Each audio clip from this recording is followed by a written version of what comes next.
ان الحمد للہ اما بعد اعوذ باللہ من الشیطان الرجیم بسم اللہ الرحمن الرحیم۔ سورۃ البقرہ آیت نمبر 127۔ وَإِذْ اور جب یرفع اٹھاتے تھے ابراہیم القواعد ابراہیم علیہ السلام دیواریں بنیادیں من البیت خانہ کعبہ کی و اسماعیل اور اسماعیل علیہ السلام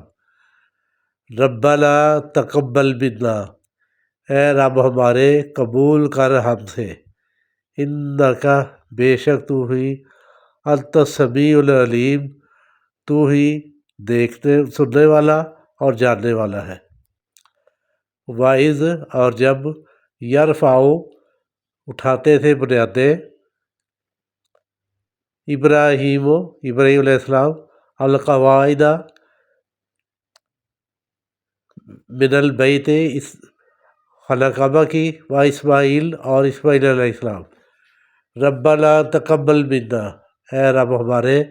قبول کر ہم سے انکا بے شک تو ہی انت السمیع العلیم سننے والا جاننے والا ہے۔ جب حضرت ابراہیم علیہ السلام اللہ کے حکم سے اماں ہاجرہ اور چھوٹے اسماعیل علیہ السلام کو خانہ کعبہ کے قریب چھوڑ کر واپس جا رہے تھے تو اماں ہاجرہ نے ان سے پوچھا کہ آپ ہمیں کس کے سہارے پر چھوڑ کے جا رہے ہیں؟ ابراہیم علیہ السلام خاموش رہے۔ انہوں نے 2-3 بار پوچھا، پھر جب انہوں نے آخری بار پوچھا تو ابراہیم علیہ السلام نے اوپر آسمانوں کی طرف دیکھا۔ اماں ہاجرہ نے کہا اگر آپ ہمیں اللہ کے سہارے پر چھوڑ کے جا رہے ہیں تو پھر میں پرسکون ہوں، اللہ ہمیں جو ہے نا ضائع نہیں کرے گا، اللہ ہمارے لیے ہماری حفاظت کرے گا، اللہ ہمارا نگہبان ہے۔ حضرت ابراہیم علیہ السلام ان کو چھوڑ کر آ گئے۔ اس کے بعد اماں ہاجرہ نے اپنے پاس جو بھی کھجوریں تھیں پانی تھی ان سے جو ہے نا اپنے چھوٹے بچے کی نگہداشت کی۔ جب پانی ختم ہو گیا تو پھر پریشانی ہوئی، پھر انہوں نے جس جگہ پہ وہ آج کل ہے صفا مروا ادھر 7 چکر لگائے، کبھی وہ آہستہ اور کبھی تیزی کے ساتھ، لیکن پانی نہ ملا۔ پھر ایک جگہ پہ انہوں نے دیکھا کہ جی کہ پانی جو ہے نا ان کو نظر آیا، انہوں نے وہ پانی جو ہے نا وہ پیا اور وہ بچے کو بھی پلایا اور مشکیزیں میں بھی بھرا، اور پھر کوشش کی کہ یہ پانی جو ہے نا یہ ضائع نہ ہو، کوئی تھوڑی سی جیسے وہ مٹی سے اس کی دیواریں تھی بنائی تاکہ یہ اس کے اندر ہی رہے۔ اس کے بعد انہوں نے ادھر رہنا شروع کر دیا۔ چند دن گزرے تو ادھر سے ایک قبیلہ گزرا، اس نے ادھر پانی دیکھا تو وہ بڑے حیران ہوئے، انہوں نے ان سے اجازت لی اور ادھر رہنا شروع کر دیا۔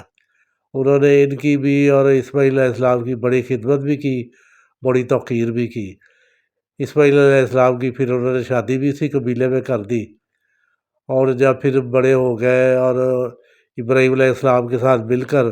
انہوں نے پھر جب خانہ کعبہ کی دیواریں اٹھانی شروع کی تو اسی کے متعلق اللہ تعالیٰ نے یہ فرمایا ہے کہ جب وہ خانہ کعبہ کی بنیادیں اٹھا رہے تھے تو وہ ساتھ مل کر یہ دعا بھی کر رہے تھے، ربنا تقبل منا اے ہمارے رب ہم سے قبول فرما۔ یہ نبیوں کی دعا ہے، اور جو نبیوں کی دعائیں ہیں وہ قبول ہو چکی ہوئی ہیں، اور جو اللہ تعالیٰ نے یہ قرآن پاک میں دی ہوئی ہے یہ ہماری رشد و ہدایت کے لیے، اور یہ ہمیں یہ بتانے کے لیے کہ اگر دعا کرنی ہے تو ان مقبول کلمات کی دعائیں جو ہے نا یہ کریں۔ انکا انت السمیع العلیم بے شک تو ہی سننے والا اور جاننے والا ہے۔ اللہ تبارک و تعالیٰ سے دعا اللہ تعالیٰ کے لیے ہم جو بھی عمل کرتے ہیں اللہ تعالیٰ خوب جانتا ہے، اللہ ہمارے دلوں کی بھی سنتا ہے اور جانتا بھی ہے، ہماری نیتوں کو بھی جانتا ہے، اور یہ بھی جانتا ہے کہ یہ جو بندہ میرے لیے کام کر رہا ہے اس کی بنیاد کیا ہے، اس کے لیے اس نے حلال طریقے سے سارا کچھ اکٹھا کیا ہے یا حرام طریقے سے اکٹھا کیا ہے، اور یہ ذیب و زبائش کے لیے ہے، نمود و نمائش کے لیے ہے، یا اس کا دل مکمل طور پر میری جو ہے نا یاد سے بھرا ہوا ہے اور صرف میری رضا کے لیے ہی یہ کام کر رہا ہے، یہ اللہ تعالیٰ خوب جانتا ہے۔ تو ہمیں بھی چاہیے ہم اپنی نیت نیک رکھیں اور اللہ سے جو ہے نا بہتری کی امید بھی رکھیں، اور جو بھی نیک کام کرے اس کے لیے یہ دعا ربنا تقبل منا، اے ہمارے رب ہم سے یہ قبول فرما، اس کام میں برکت فرما، قبول فرما، اور ہمارے لیے آخرت میں یہ صدقہ جاریہ بنا۔ دعاؤں میں یاد رکھیں، نیک اعمال بڑھ چڑھ کر کریں، اور اللہ تعالیٰ آپ کو خوش رکھے۔ السلام علیکم ورحمۃ اللہ۔